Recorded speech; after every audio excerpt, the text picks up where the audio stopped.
Dalam Bapa dan Putra dan Roh Kudus. Amin. Allah Bapa di surga, kami ucap syukur dan terima kasih ya Bapa. Kami boleh Kau sadarkan kembali bahwa kami harus mencintai sesama kami, mencintai musuh-musuh kami. Bantu kami ya Bapa. Terlebih musuh-musuh kami yang membenci kami atau tidak suka dengan kami, atau kami juga tidak suka dengan mereka. Semoga kami merasakan dan mengalami kasih-Mu ya Bapa. Terpujilah namamu kini dan sepanjang segala masa. Amin. Para saudaraku terkasih dalam Kristus, hati manusia itu jahat. Kita bisa lihat sekarang peperangan Rusia dengan Ukraina, Cina, Korea Utara, dan banyak negara lain. Hukuman mati, hukuman pancung, hukuman balas dendam. Dan itu yang dialami Nabi Nuh ketika Tuhan mau melenyapkan manusia-manusia yang berdosa. Hati manusia jahat. Dan yang diselamatkan hanya Nuh dan keluarganya. Mau dihabiskan oleh Tuhan.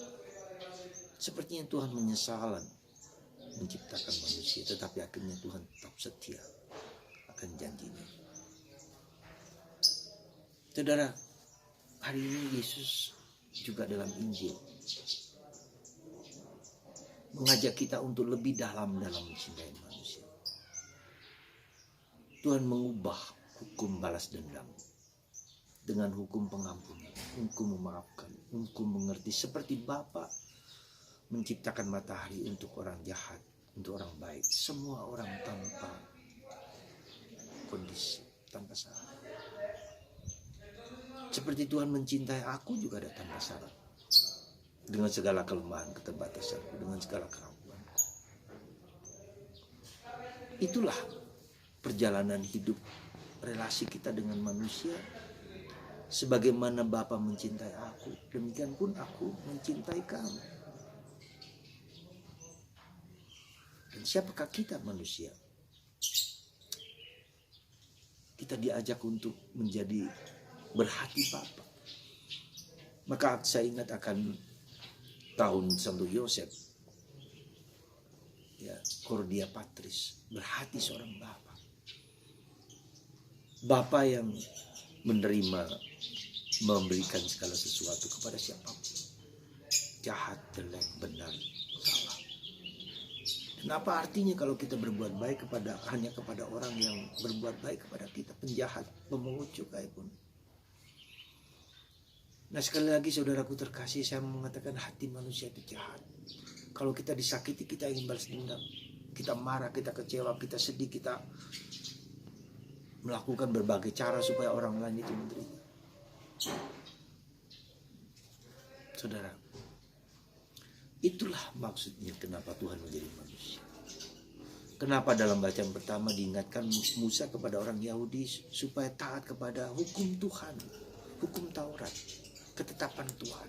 Karena itu persis berbeda dengan apa yang menjadi pikiran manusia. Orang-orang non-Yahudi pada waktu itu menyembah Baal. Ya, mengorbankan manusia kepada dewa-dewa. Baal yang berupa sapi yang disembah-sembah. Itulah hati manusia. Manusia ingin mencapai puncak kebahagiaan dengan mengorbankan orang lain.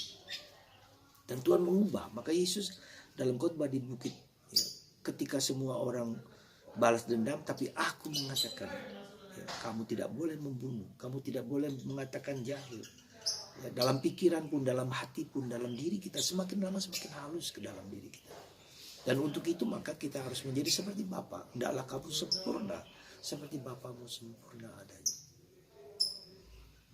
Saudara, inilah perjalanan hidup rohani kita, perjalanan hidup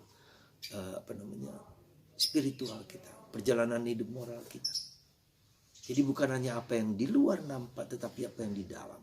Menjadi seperti Bapa, menerima orang lain apa adanya, mencintai orang lain apa adanya. Dan itulah yang Tuhan Bapa lakukan pada kita. Tuhan mencintai aku apa adanya. tanpa syarat. Apakah aku baik, apakah aku jahat, apakah aku berdosa, apakah aku bejat dan sebagainya. Tuhan mencintai aku. Luar biasa. Nah, itu yang pertama. Yang kedua, kita lihat saudaraku, kita harus menjadi seperti bahwa doa Bapa kami adalah doa yang paling indah yang boleh dikatakan diajarkan Yesus kepada kita. Bapa kami yang ada di surga. Bukan Bapakku. Bapa kami, Bapakku, Bapakmu, Bapak siapa saja. Entah itu Islam, entah itu Katolik, entah itu Kristen, entah Protestan, maka bersifat universal. Ajaran Katolik adalah ajaran yang bersifat universal karena Yesus menyelamatkan seluruh universe, seluruh alam jagat. Yesus bukan hanya untuk orang Katolik, bukan hanya untuk Kristen, untuk orang yang percaya padanya, juga orang yang tidak percaya padanya. Itulah saudara kekuatan dari iman kita kepada Yesus, universe, maka bersifat universal. Maka mari saudaraku, kita mohon supaya hati kita menjadi hati seperti Bapa, penuh belas kasih, penuh cinta kasih, kasih sayang. Seorang anak yang minta roti nggak mungkin dikasih ular pada anak itu. Itulah Bapa. Dan dia tidak sakit hati ketika manusia menolak dia, nggak sakit hati. Tapi terus dia mencari, dia bekerja. Seperti Santo Yosef, diam tapi bekerja. Bapa juga, Allah Bapa diam tapi bekerja. Hanya orang yang mau mendengarkan dia dapat mendengarkan apa yang menjadi kehendaknya. Semoga saudaraku terkasih, Anda dan saya berusaha berjuang dan mohon rahmat supaya menerima, mencintai orang lain apa adanya, seperti apa adanya, seperti matahari diberikan kepada siapa. Semoga Tuhan menerima kasih karunia yang berlimpah kepada kita semua. Karena Allah adalah Bapa, tidak seperti Bapa sempurna adanya. Itu berarti kita terus berjuang terus menerus.